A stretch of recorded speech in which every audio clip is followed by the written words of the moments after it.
नमस्कार मित्रों और मेरे प्रिय छात्रों। आज हम इतिहास विषय लेकर प्रस्तुत हुए हैं।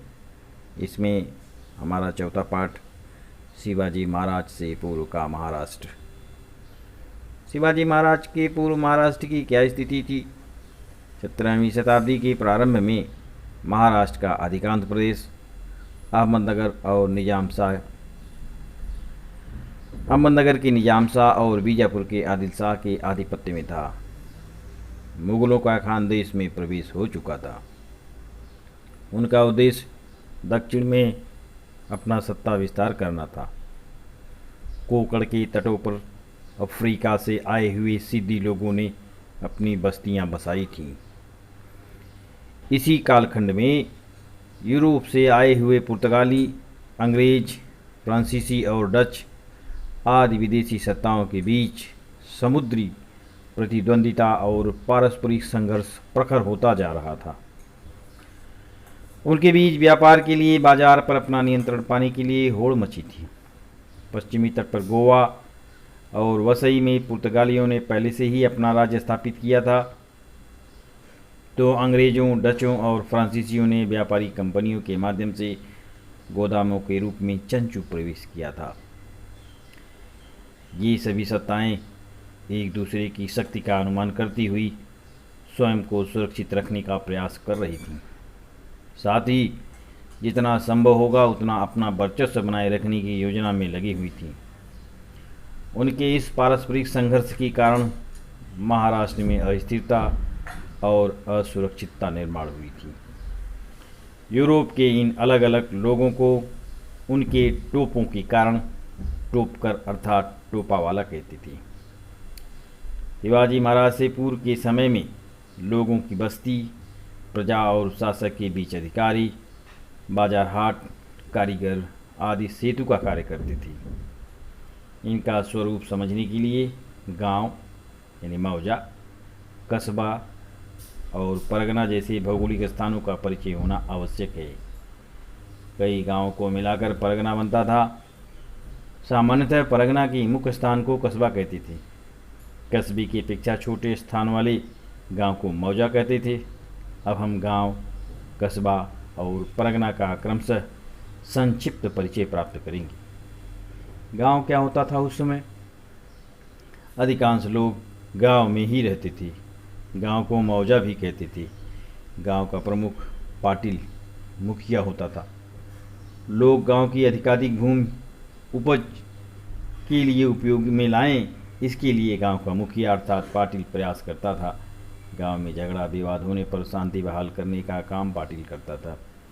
उसके कार्य में कुलकर्णी सहायता करता था। जमा राजस्व का अभिलेख अथवा लिखा पढ़ी रखने का काम कुलकर्णी करता था। गांव में विभिन्न काम करने वाले श्रमिक प्रजा थे। उनको व्यवसायों से संबंधित अधिकार वंश परंपरा से प्राप्त होती थी। गांव में श्रमिक अपनी सेवाएं देते थे और उसके बदले में उन्हें किसान से अनाज का कुछ हिस्सा मिल जाता था। उस हिस्से को प्रजा कहते थे। प्रजा को बलूत भी कहा जाता था। कस्बा एक बड़े गांव को कस्बा कहते थे। सामान्यतः कस्बा परगना का मुख्य स्थान होता था।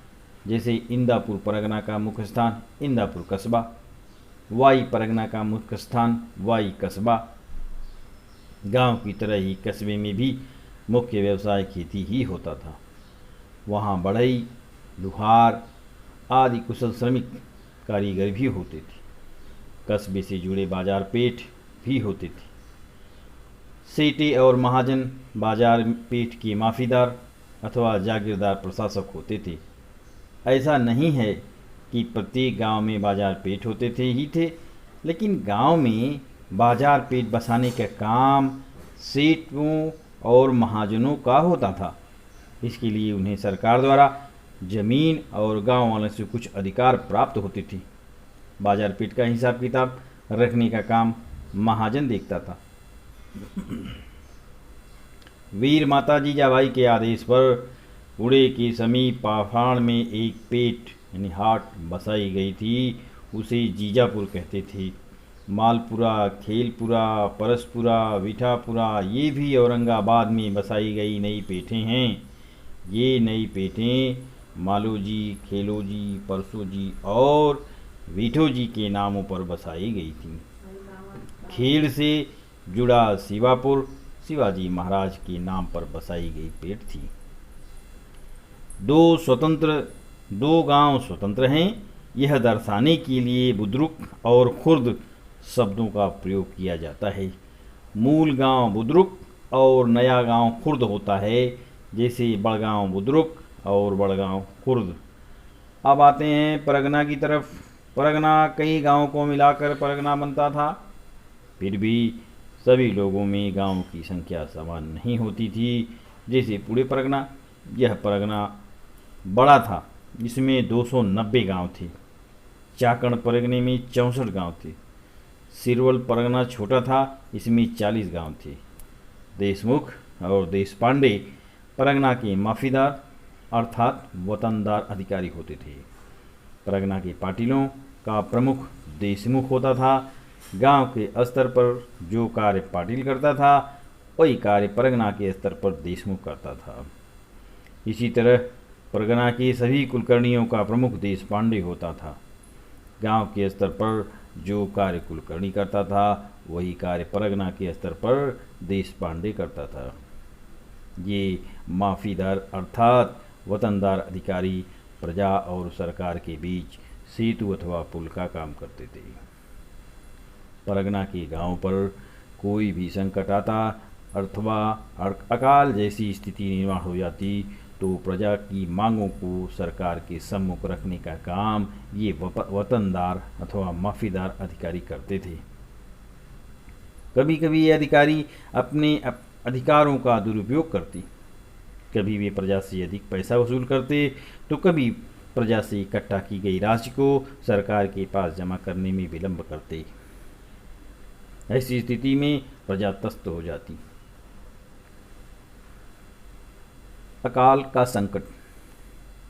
वतन अरबी शब्द है तथा महाराष्ट्र में यह शब्द वंश परंपरा द्वारा स्थायी रूप में उपभोग की जाने वाली भू राजस्व, इसे लगान मुक्त जमीन के अर्थ में प्रयुक्त किया जाता है। अकाल का संकट। वर्षा के जल पर खेती निर्भर करती है। यदि वर्षा न हो तो खेत में फसल समय पर वर्षा नहीं आने पर फसल ठीक से उगाई नहीं जाती, जिससे फसल कम उग सकते हैं। बारिश की कमी से, फसल न होने से अनाज की कमी हो जाती है, फलतः अनाज के दाम बढ़ जाते हैं। लोगों को अनाज मिलना दूभर हो जाता, पशुओं को चारा न मिलता, पानी की प्रखर कमी निर्माण हो जाती। लोगों के लिए गांव में रहना असह्य हो जाता। लोग गांव छोड़कर चले जाते। वे दर दर भटकने के लिए विवश हो जाते। प्रजा के लिए अकाल बहुत बड़ा संकट बन जाता। ऐसी ही भयानक अकाल महाराष्ट्र में पड़ा था। इसका वर्णन यूँ मिलता है, यह अकाल 1630 में पड़ा था। इस अकाल ने लोगों में हाहाकार मचा दिया। अनाज की भयंकर कमी उत्पन्न हुई। रोटी के टुकड़े के लिए लोग स्वयं को बेचने के लिए तैयार हुए, लेकिन खरीदने वाला कोई नहीं था। परिवार उजड़ गए, ढोर डंगर मर गए, खेती नष्ट हुई, उद्योग धंधे चौपट हो गए, लेन देन रुक गया, लोग देश निकाला हो गए, जन जीवन अस्त व्यस्त हो गया था। उसे पटरी पर लाना बहुत बड़ी चुनौती थी। उसी समय संप्रदाय आगे आता है। वारकरी पंथ का कार्य। समाज पर अंधविश्वास और कर्मकांड का प्रभाव था। लोग भाग्यवाद की अधीन हो गए थे। उनकी प्रयत्नशीलता कम हो गई थी। जनता की हालत बड़ी खस्ता थी। ऐसी स्थिति में समाज में चेतना निर्माण करने का कार्य महाराष्ट्र की वारकरी पंथ ने किया। महाराष्ट्र में संत नामदेव, संत ज्ञानेश्वर से यह संत परंपरा प्रारंभ हुई और समाज के विभिन्न वर्गों से आए हुए संतों ने इस परंपरा को आगे बढ़ाया। इस संत परंपरा में समाज के सभी वर्गों के लोगों का समावेश था। जैसे संत चोखा मेला, संत गोरोबा, संत सावला, संत नरहरि, संत सेना, संत शेख मोहम्मद आदि। इस तरह इन संतों ने संत चोकोबा की पत्नी संत मोयरा, संत सोयरा और बहन संत निर्मलाबाई, संत मुक्ताबाई, संत जनाबाई, संत कानोपात्रा, संत भैनीबाई सिरकर आदि महिलाएं थीं। इन सभी संतों का केंद्र बिंदु पंढरपुर था। इन संतों के देवता श्री विठ्ठल थे। पंढरपुर में चंद्रभागा नदी के तट पर ये सभी संत और वारकरी इकट्ठा होते थे और भक्ति सागर में सराबोर हो जाते थे। वहाँ भजन कीर्तन और सहभोज के माध्यम से समता का प्रसार होता था। आज बस इतना ही। धन्यवाद।